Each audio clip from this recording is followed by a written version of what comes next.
Sup Shredders, my name is Logan, aka Spiderhands, and welcome to an SP Reviews, where today we have ourselves a track from an act named Kero Kero Bonito, titled Flamingo. And if we switch over to here, we have ourselves a track on YouTube again. You can see the very pink shrimp on the screen. Now, this was not supposed to be the weekly video, the weekly SP Reviews. It was supposed to be another track from an act named Skrillex titled Bangarang featuring Sirah. Now, I tried to post it on Monday earlier this week, but it got taken down and basically copyright blocked worldwide on YouTube. So I put it on Patreon. It's not behind a paywall. Anyone can access it. You're free to check it out if you want. Links in the description. So maybe consider that bonus content. But for today, we're going to be checking out this track again from Kero Kero Bonito titled Flamingo with 91 million views. It was a song that I used to listen to whilst I was learning to build my computers, because I've custom built a couple of PCs, so it's a bit nostalgic, and we're going to listen through it from start to finish, and we're going to hear what we think.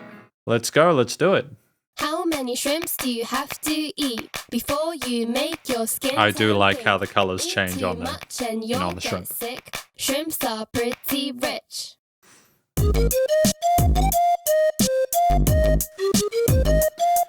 It's just like such a funky, playful melody on the synth woodwinds. Or on the pan flute, I suppose.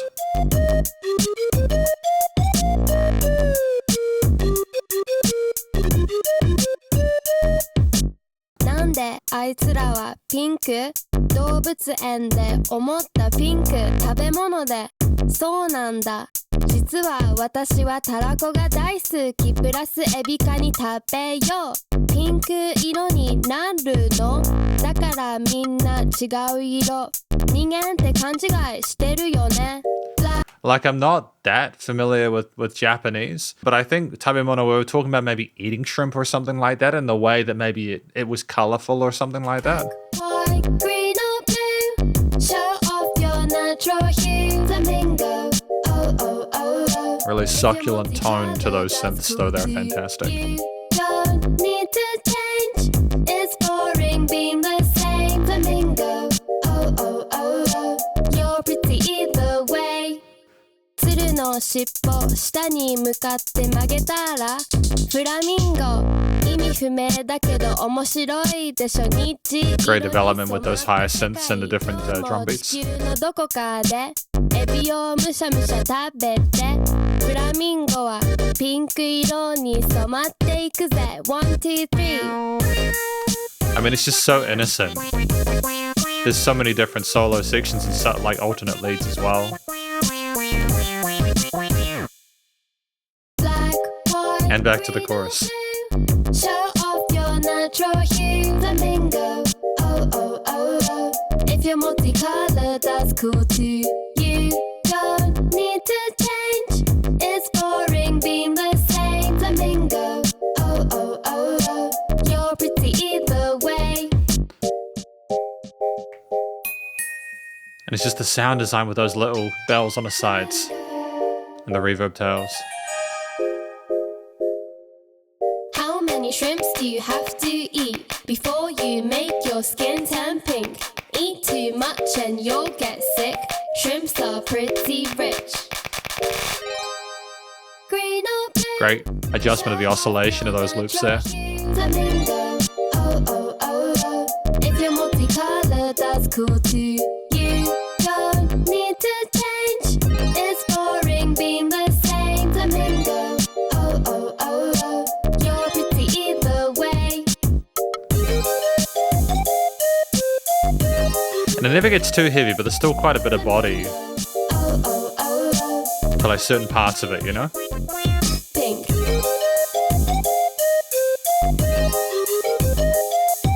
Flamingo. Oh, oh, oh, oh. So I think that this song works for a lot of different reasons, and I do just feel a sense of joy listening through it every time I hear it, but we're going to talk about this track more in the conclusion. Because welcome to the conclusion of my review of this track from an act named Kero Kero Bonito, titled Flamingo. Now, first of all, what do we think this track is about? I think that this track is about, on the English side of things anyways, it's about discussing the fact that no matter what color you are, whatever shade, however you identify, etc., just loving yourself, you don't need to change. It's boring being the same. It's fun at the very least, it's fun to be colorful, right? It's fun to be able to sort of experiment and try new things. And ultimately, I feel like that messaging is fantastic. Again, I don't understand the Japanese that well. I'm very rusty with it. I used to study it, but little bits of it, Like I got some other shiroi, like I got some other parts of it, like color-wise and everything like that, but I'm just very hesitant to sort of commit unless I'm fully sure of something a lot of the time. But I think if you understood Japanese, you just get a bit more of the context, and I think that's kind of cool because it kind of encourages you to sort of look for more information. You get that really kind of wholesome hook with the chorus, but then there's also that other side of it, which is like, what else are we talking about? It's also just interesting to have different languages within a song. Like you can definitely sleep on the idea of having things phrased in one way, but it's also just interesting from like the state of actual variety within a piece. There's differences with the way that different languages are sung and expressed, and I think that the different ways that consonants and other syllables are applied phonetically it just shakes things up. And the rapping in Japanese is really cool as well. There was like a kind of a playful, youthful, kind of vibrant state to it where there was no angst or kind of edge to it. It was just kind of like, I don't know, it gives you this sort of similar kind of vibes to like Adventure Time and Regular Show and that kind of stuff.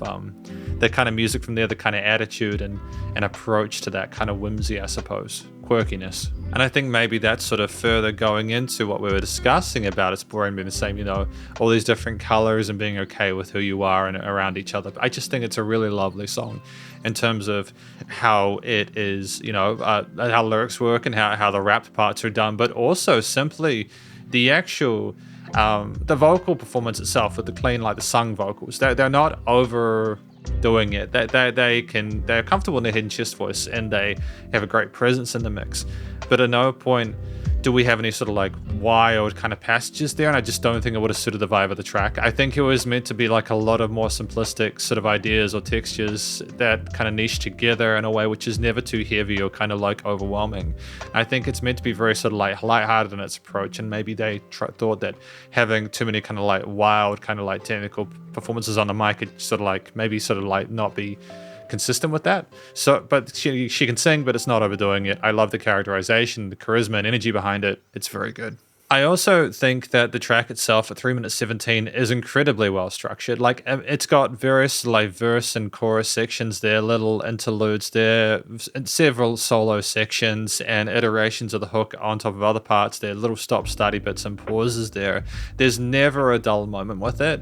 And what I like about it as well is that when you think you've gone too far in one direction, it kind of pulls back and kind of even some occasionally awkwardly got like the second chorus. You just don't expect that there's just like a pause and then boom, hook. And that kind of fun that we're having with the songwriting process is symbolized, I think, with almost every facet of this piece there.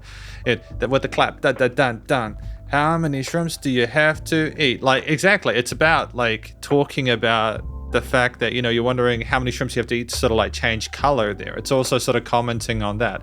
And it's just a fun thing to write a song about. Like it's creative because it's not taking itself too seriously, but it's also not done in a way where it seems disingenuous, melancholic, or lazy. It's done in a way where we're suddenly curious about something, we're expressing that through our music.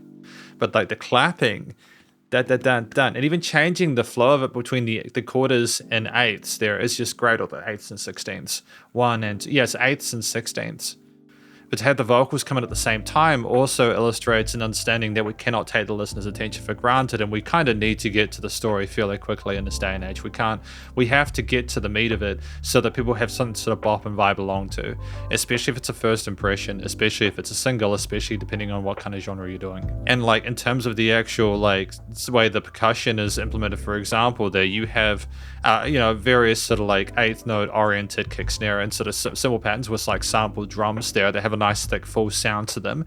They're compressed, but they kind of thump, and they're not too aggressive by any means. They are a nice underfloor for what's going on within the kind of squelchy sort of like moogish kind of bass tones and the various kind of like, there are lots of different synth laden basses. In fact, a lot of this track is almost entirely synth, and I just love the sound design there. It's almost like you got lots of different characters poking their head in to sort of like feel it out and kind of understand, help your journey kind of follow it along a bit better. And there's just this wonderful innocence with the key decisions there with the majors or minors there. There's no like diatonics or anything like that. It's very well behaved in that part harmonically.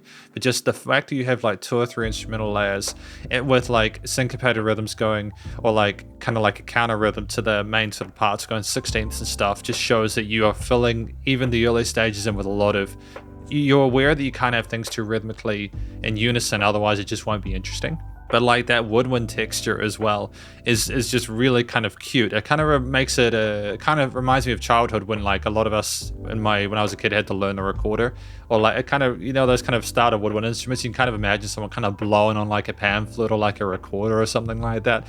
It's just very cute, and it's like a fun little melody. Or maybe there is a chromatic or diatonic there with the way it rolls. Oh, there's like a slide or like a portamento kind of legato thing going on there with the way we've transitioned to that. So that might have been like a synth thing or something like that, but we can kind of go down by that. But either way, it's still very cool. I think like having the verses with the rap parts a bit more sort of like rhythm oriented with the basses and the kicks and the drums is a smart idea, because it allows the coloration of the vocals to come through really neatly. There's nothing kind of competing against that. There are some sort of like stab pads or something like that, ba-bam, ba-bam, you know, which are nice and bright and they shimmer and shine. But they're kind of staying away from her a little bit on the sides of the stereo field to give her plenty of space, which is dope. And there's like little kind of like clicky sounds as well on the side, just subtle adjustments of the percussion so that the drums don't become too kind of like consistent. We're not allowing us to get too comfortable with it. And if we're listening through headphones, they go further on the sides of the stereo field to sort of really fill things out quite neatly. So it's really nice that we're kind of exploring both stereo field as well as just not taking the percussion for granted. And like we adjust the percussion with those faster sort of like cymbal hi-hat parts, as well as kind of slowing them down to kind of retardando them going into the second half of the verse with more sort of like sort of upper level elements there of the synths. And we're kind of trading off one interesting thing that's happening for another. Like again, the adjustment of like the focus on the hi-hats moving into a new sort of synth layer. It's like allowing us to sort of like have turns, like the characters I mentioned, the different synth characters, like having turns. There's never too many layers of one thing at a time, because again, we're not trying to overwhelm the listener. And even within the solo sections with the verse of the synth leads, they're kind of squelchy kind of leads. And then they'll go to another one, boom, boom, boom, boom, boom. On the side there, it's like trading off to it. It's like cooler responses there. We could have harmonized certain parts, but it just might have sounded a bit too busy.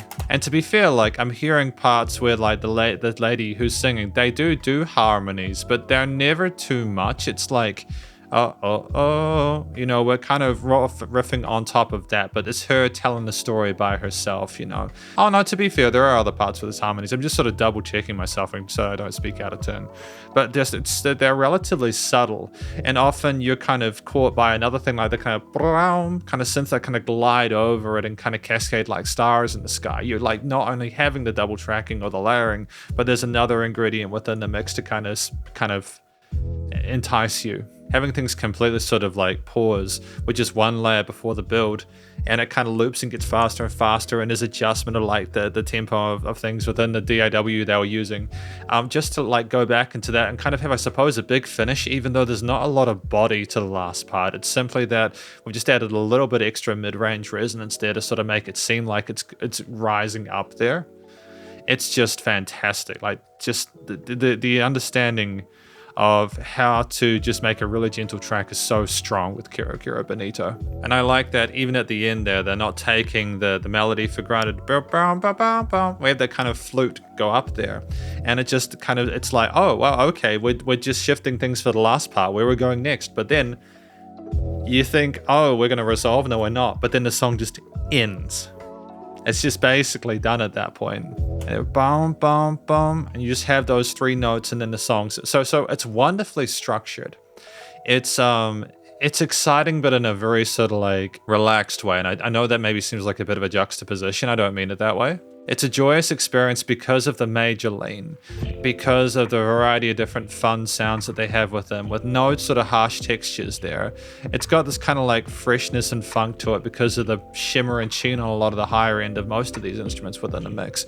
The electronic elements, they just sound almost sort of video game-ish in their representation as well, so it sort of seems like we're kind of like kids playing along with it. Again, you also have those pan flutes there that sound like kind of like kids' toys or something like that. It's a very kind of like groovy kind of song there with adjustments between the 8ths and 16ths, but it's at a very steady pace, like we're walking our way through this. And there's just lots of funkiness in regards to some of the offbeat starts to certain components there.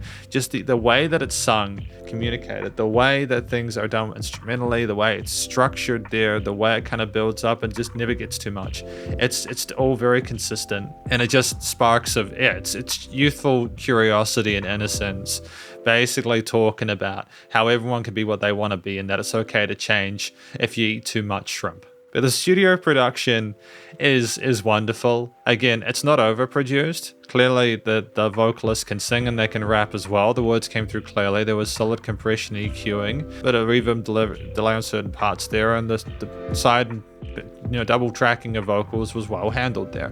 The various sort of synth, bass, and drum layers were really well articulated and placed around the stereo field, around the headphones as well as in the frequency spectrum there. And in general, there was dynamic range to it. There were moments where there was less going on there. Things kind of floated and seemed a bit more kind of subtle, but then things also rose when they needed to. There was adjustment of like automation of the tempos and changes in like the perceived pace of things. And there was no point where I heard this and thought, that sounds unprofessional or like unpolished.